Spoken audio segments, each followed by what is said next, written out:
Get ready. Start. Federalism is a midpoint between unitarism, which has a supreme center, to which the states are subordinate, and confederalism, wherein the states are supreme, and are merely coordinated by a weak center. The idea which lies at the bottom of federalism is that each of the separate states should have approximately equal political rights and thereby be able to maintain their non-dependent for want of a better word characteristics within the larger union.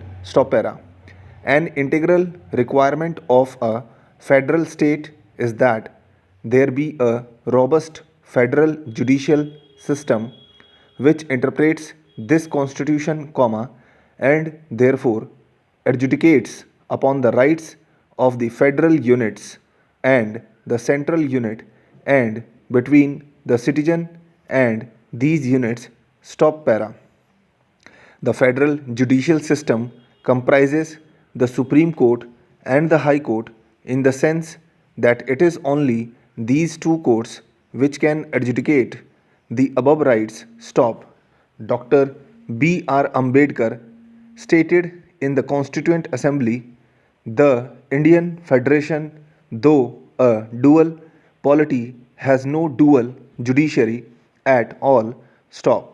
The High Courts and the Supreme Court from one single integrated judiciary having jurisdiction and providing remedies in all cases arising under the constitutional law, the civil law or the criminal law.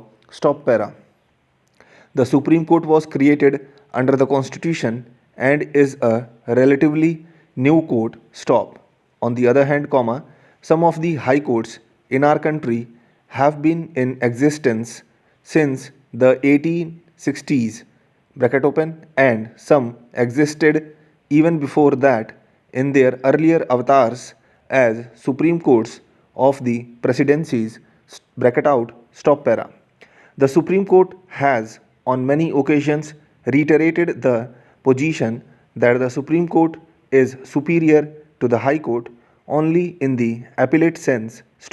Therefore, the theoretical position has always been that High Court judges and Supreme Court judges are equals. A delicate balance is required to be maintained between the Supreme Court and the High Courts in order for the constitutional structure dreamt of by B.R. Ambedkar to work. This balance existed from independence onwards, until the 1990s. Since then, however, it has been tilting in favor of the central court. The need for this balance was underscored during the emergency when the high courts a significant number, at least stood out as beacons of freedom, even as the Supreme Court failed in his duty.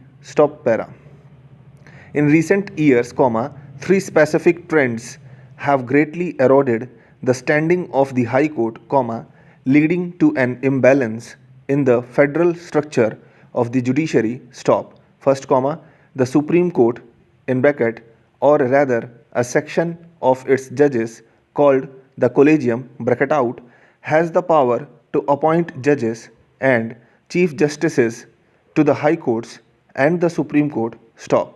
This Collegium also has the power to transfer judges and chief justices from one high court to another. Second, successive governments have passed laws that create parallel judicial systems of courts and tribunals which provide for direct appeals to the Supreme Court, bypassing the high courts.